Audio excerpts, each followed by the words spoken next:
हाय बच्चों, आपका NCERT class में बहुत स्वागत है। आज मैं आपके लिए क्लास 10th का मैथ का एक्सरसाइज 1.3 लाया हूँ। और देखिए हमारा पहला सवाल आज का क्या है कि सिद्ध कीजिए कि रूट 5 एक अपरिमेय संख्या है।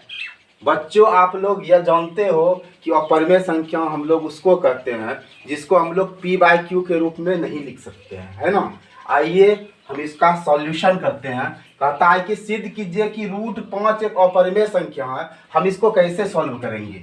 देखिए, सबसे पहले आप मान लीजिए, माना कि रूट 5 एक परिमेय संख्या है। रूट 5 एक परिमेय संख्या है, ठीक है। रूट 5 एक परिमेय संख्या है। और परिमेय संख्या हम लोग किसको कहते हैं? जिसको हम लोग p/q के रूप में लिख सकते हैं। और जहाँ q is not equal to 0 उसको हम लोग परिमेय संख्या कहते हैं। तो यहाँ कह रहा है कि रूट 5 एक अपरिमेय संख्या है। तो हम लोग सपोज क्या कर रहे हैं कि रूट 5 एक परिमेय संख्या है, ठीक है।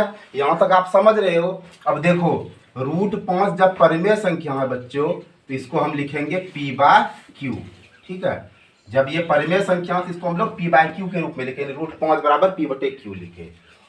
अब देखो, नीचे कुछ नहीं है तो 1 है, ठीक है। अब इसको हम लोग क्रॉस मल्टीप्लिकेशन करते हैं। p को 1 से गुणा करते हैं तो p हुआ, और रूट 5 को q से गुणा करते हैं तो रूट 5q हुआ, ठीक है। अब देखो, हम दोनों तरफ वर्ग कर देते हैं ताकि ये रूट 5 खत्म हो जाए। तो स्क्वायरिंग ऑन बोथ साइड कर रहे हैं, दोनों तरफ वर्ग कर रहे हैं। Squaring on both side, squaring on both sides कर रहे हैं।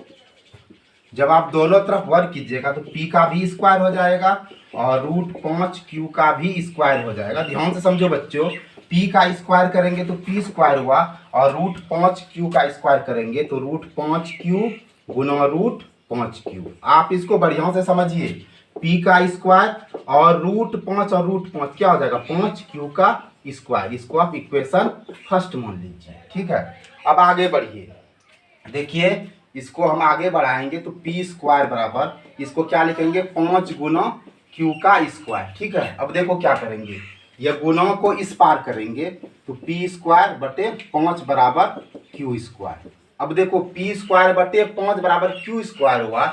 इसका मतलब हुआ कि p स्क्वायर 5 से विभाजित होता है। p स्क्वायर किससे? 5 से विभाजित होता है। ध्यान से समझो। अब देखो, p स्क्वायर जब 5 से विभाजित होता है तो p भी 5 से विभाजित होगा, तो लिखेंगे p 5 से विभाजित होता है। p किससे विभाजित होता है? 5 से विभाजित। p 5 से विभाजित होता है, ठीक है। ध्यान से समझना। अब देखो बच्चों, p 5 से विभाजित होता है तो p/5 बराबर हम m ले लिए, ठीक है। क्योंकि p को 5 से भाग लगाए तो बराबर m, ये सपोज कर लिए, मान लिए। अब देखो, नीचे कुछ नहीं है तो 1 है, क्रॉस मल्टीप्लिकेशन किए, p एकम क्या हो गया? p हो गया बराबर, देखो 5 गुना m किए तो क्या हो गया? 5m। अब फिर क्या करेंगे? स्क्वायरिंग कर दो, दोनों तरफ हम लोग स्क्वायरिंग कर देते हैं। स्क्वायरिंग ऑन बोथ साइड्स, दोनों तरफ हम लोग वर्क कर रहे हैं, ध्यान देना। तो p का स्क्वायर और 5m का स्क्वायर, तो 5p का स्क्वायर क्या होगा? p स्क्वायर, और 5m का स्क्वायर क्या होगा? 25m square. इसको आप समीकरण 2 मान लो, ध्यान से समझो। अब देखो, समीकरण फर्स्ट और सेकंड से अब हम लोग इसको ले रहे हैं समीकरण 1 और 2 से। समीकरण 1 और 2 से, 1 तथा 2 से। देखो बच्चों, अगर समीकरण का एक पक्ष सेम रहेगा ना तो दूसरा पक्ष ऑटोमेटिकली बराबर होता है। तो देखो, इस समीकरण को, इसका LHS देखो p स्क्वायर है और इसका LHS भी p स्क्वायर है। इसका मतलब है कि इसका RHS यानी 5q स्क्वायर और ये जो 25m स्क्वायर है ये बराबर होगा, ठीक है। तो हम लोग क्या लिखेंगे? 5q स्क्वायर बराबर क्या लिखेंगे? 25m स्क्वायर, ठीक है। अब देखो, ये 5 से कटा दिए, 5 है 25, ठीक है। तो यहाँ क्या हो गया? q स्क्वायर बराबर 5m स्क्वायर। अब देखो यहाँ गुना है ना, तो q स्क्वायर और ये गुना इस पार आया तो क्या हुआ? बटे 5 बराबर m स्क्वायर।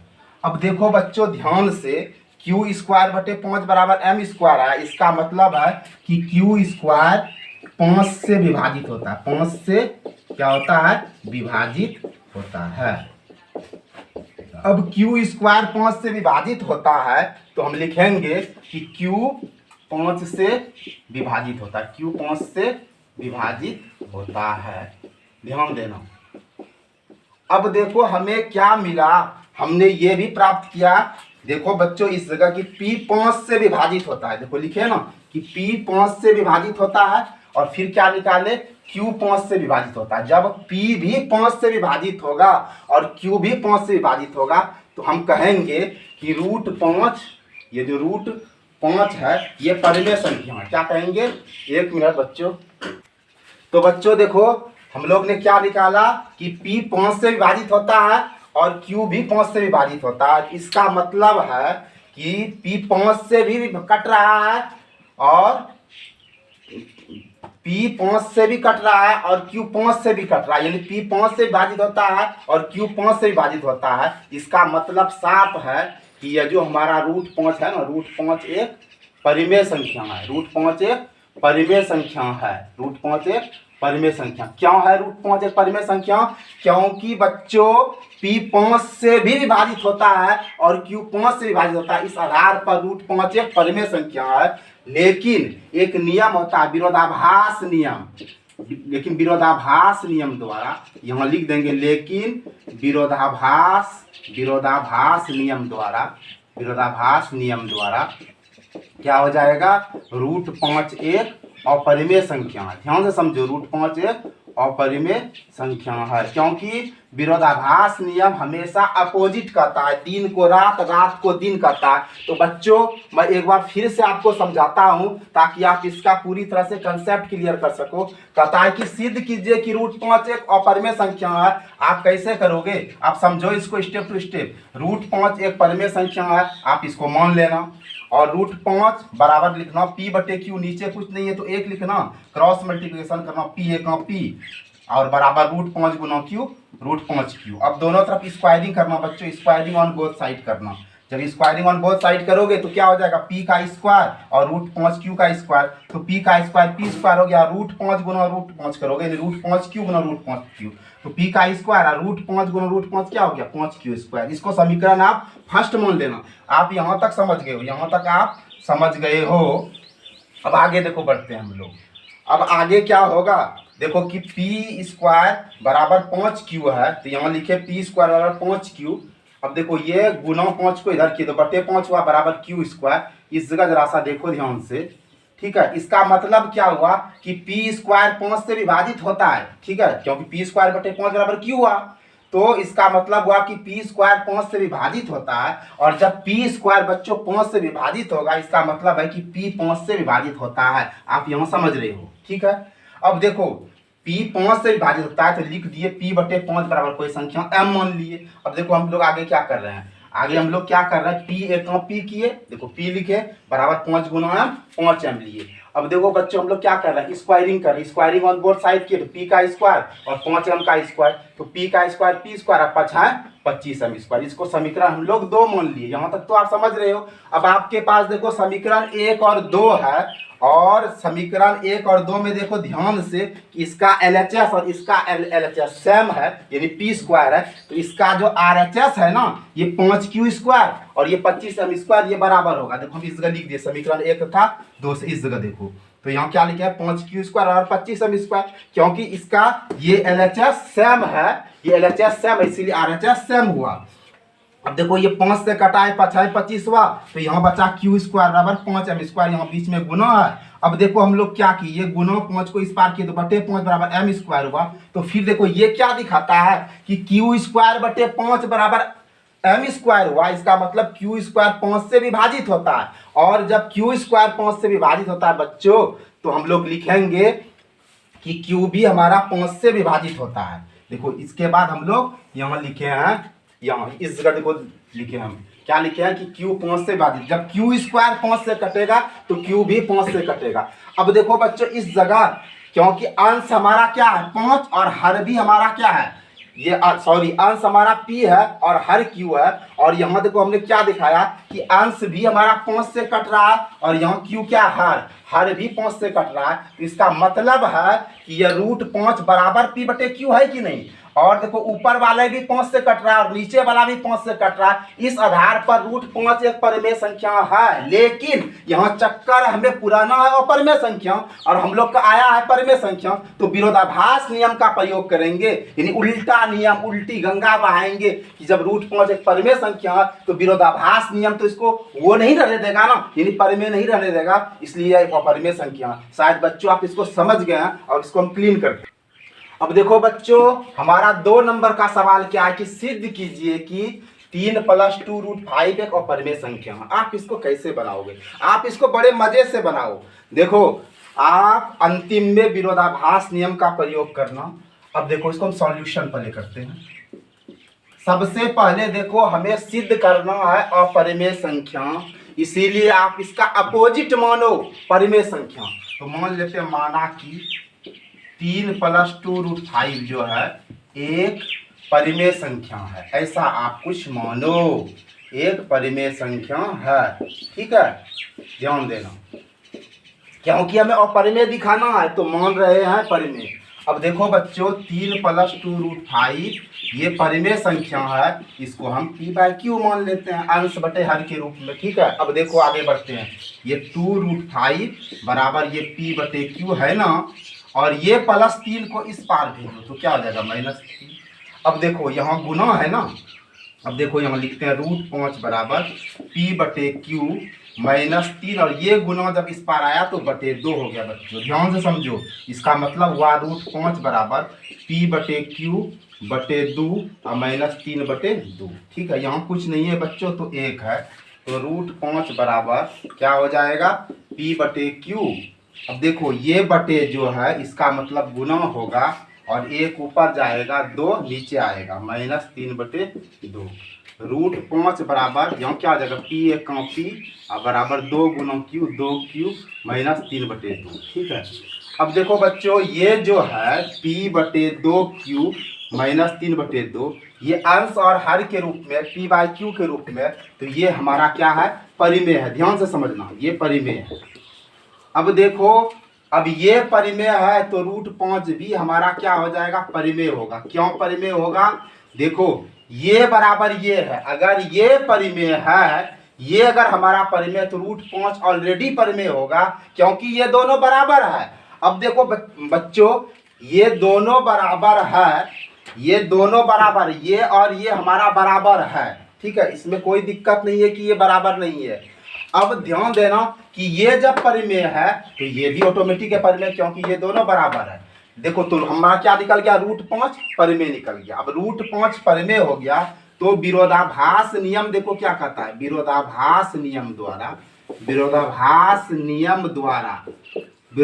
नियम क्या करेगा, उल्टा करेगा। √5 परिमेय आया तो क्या हो गया, √5 एक अपरिमेय संख्या है। √5 एक क्या है, अपरिमेय संख्या है। अब देखो √5 जब हमारा अपरिमेय संख्या आया तो ये पूरा 3 + 2√5 भी क्या हो जाएगा अपरिमेय संख्या। तो 3 + 2√5 एक अपरिमेय संख्या है, एक अपरिमेय संख्या है। ये हमारा प्रूव्ड हुआ। ठीक है, अब हम आगे बढ़ते हैं बच्चों। अब देखो बच्चों, हमारा इस चैप्टर का अंतिम सवाल जो है कि सिद्ध कीजिए कि निम्नलिखित संख्या अपरिमेय। आपके पास 3 ठो है, 1 नंबर, 2 नंबर और 3 नंबर। 1/√2, 7√5 और 6 + √2, ये तीनों को अपरिमेय करके दिखाना है। तो बच्चों आप मानो क्या उल्टा, यानी मान लो लेट 1/√2 एक क्या है परिमेय संख्या है, आप इसको परिमेय मानो, क्योंकि अपरिमेय दिखाना है ना तो परिमेय संख्या है। ठीक है, 1/√2 एक परिमेय संख्या है। अब देखो बच्चों परिमेय है तो हम इसको क्या मान लेते हैं, p/q मान लेंगे। ठीक है, अब ध्यान से समझो। अब इसको देखो क्रॉस मल्टीप्लिकेशन कर रहे हैं। ठीक है, कोना कोनी गुना कर रहे हैं, तो √2 × p क्या हो जाएगा, √2p, और q एक क्या हो जाएगा, q हो जाएगा। ठीक है, अब देखो बच्चों, अब यहाँ गुना है तो √2 बराबर क्या हो जाएगा, q/p। ठीक है, Q बटे P। अब देखो ये अंश और हर के रूप में है, तो Q बटे P हमारा क्या हो गया, Q बटे P हमारा क्या होगा, परिमेय संख्या हो गया। ये क्या हो गया, परिमेय संख्या। ठीक है, ध्यान से समझो बच्चों। अब ये परिमेय संख्या और ये बराबर है, तो √2 भी हमारा क्या हो गया, परिमेय संख्या। ध्यान से समझो, परिमेय संख्या। लेकिन विरोधाभास नियम क्या कहता है, ये समझो। विरोधाभास नियम द्वारा क्या हो जाएगा, √2 एक अपरिमेय संख्या। ध्यान से समझिए, √2 एक अपरिमेय संख्या है। ठीक है, अपरिमेय संख्या। जब √2 अपरिमेय संख्या है तो 1/√2 भी क्या है, 1/√2 एक अपरिमेय संख्या है, एक अपरिमेय संख्या है। आप इसको समझ गए। अब देखिए, अब हम 2 नंबर पे आते हैं। अब हम लोग को 2 नंबर में क्या दिखाना कि 7√5 एक क्या है, अपरिमेय संख्या। तो आप टेंशन मत लो, इसको भी आप परिमेय ही मानो। लेट 7 + √5 एक क्या मान लेंगे बच्चों, परिमेय संख्या है, परिमेय संख्या है। ठीक है, मान लो। और परिमेय कहता है सिद्ध करने, लेकिन आपको बच्चों मानना है इसको परिमेय संख्या। अब देखो 7√5 परिमेय संख्या, इसको P/Q लिख दो। अब यहाँ देखो गुना है, तो √5 बराबर क्या हो जाएगा, P/Q। और ये गुना इस पर आएगा तो बटे 7, नीचे कुछ नहीं है तो 1 है। अब देखो क्या लिखेंगे, √5 बराबर P/Q। और ये जो बटे है ना, इसका मतलब यहाँ गुना दीजिए और 1 को ऊपर कीजिए और 7 को नीचे कीजिए। समझिए, √5 बराबर P का क्या हुआ, P, और 7 गुना Q बच्चों क्या हो गया, 7Q। अब देखो ये P/Q के रूप में है, तो ये हमारा परिमेय हो गया। P/7Q क्या हो गया, परिमेय हो गया। ठीक है, और जब ये परिमेय है तो ये और ये बराबर है ना, तो ये परिमेय, तो √5 भी हमारा क्या हो गया, परिमेय हो गया। लेकिन विरोधाभास नियम इसको ये रहने नहीं देगा। लेकिन विरोधाभास नियम द्वारा √5 एक क्या है, अपरिमेय, उल्टा अपरिमेय है।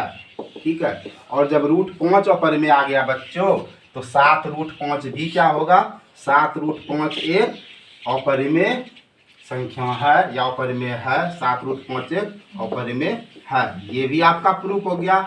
अब बच्चों अंतिम सवाल है, आप इसको बड़े मस्ती से समझो, आप पूरा धैर्य होकर समझो कि ये 6 + √2 अपरिमेय कैसे है, आप समझो अंतिम में। देखो सबसे पहले बच्चों यह ध्यान रखो कि हमें क्या प्रूव करना है, 6 + √2 एक अपरिमेय है, यही ना प्रूव करना। तो आप इसका उल्टा मानो कि मान लो 6 + √2 एक परिमेय संख्या है, ऐसा मानो, एक परिमेय संख्या है। ध्यान से समझो। और जब ये परिमेय संख्या है बच्चों, तो इसको P/Q लिख दो, A/B लिख दो, कुछ भी लिखो।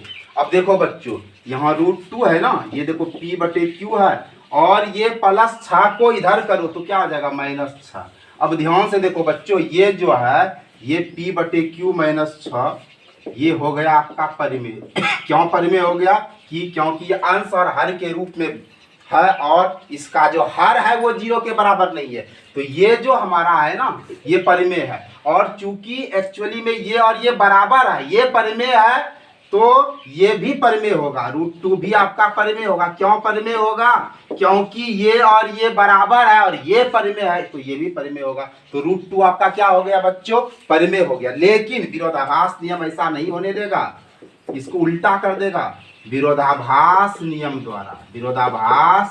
द्वारा बच्चों √2 क्या हो गया, एक अपरिमेय है, एक अपरिमेय है।